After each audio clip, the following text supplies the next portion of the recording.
The magnificent solidity of the Victorian and pre-war Black Country Museum has now been supplemented by the newfangled modernity of the post-war 40s, 50s and 60s, as the Living Museum begins opening up its latest phase of building.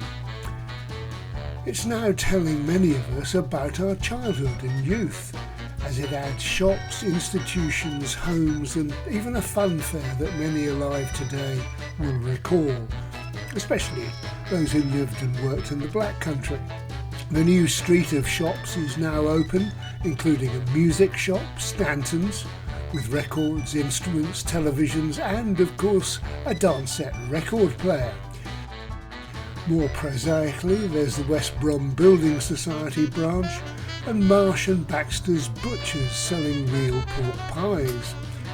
50s fashion and the advent of man-made materials is on show, and Thomas's barbers and ladies' hairdressers recall the days of teddy boy hairstyles and perms, as well as monster hairdryers.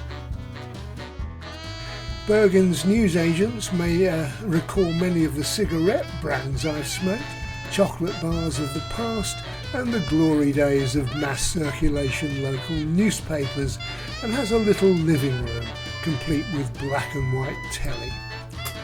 There's an old Morris 8 on the street and a cooperative stores, post office and Army and Navy stores yet to open their doors.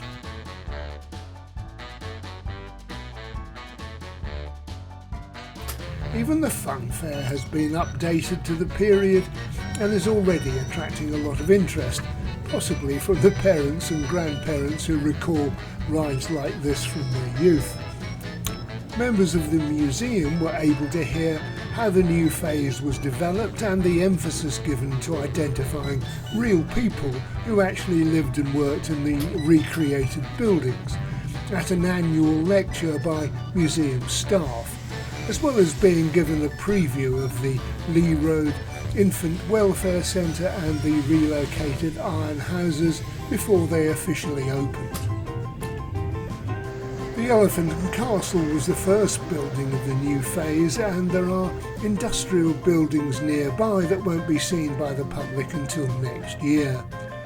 The cast iron houses have been moved from the top of the site and now feature two real families who once lived in them.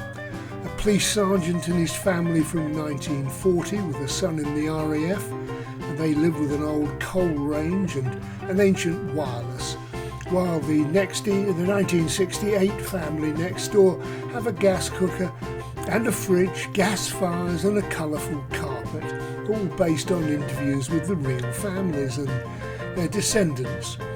There are even pools, coupons and gardens in differing styles. The Infant Welfare Centre gives an insight into the early days of the NHS with a doctor's surgery, many will recall, with lots of posters about immunisation campaigns and even the tragedy of thalidomide. The museum is now telling the stories of the lives of living people, and as one who lived through most of this period, they're doing a good job.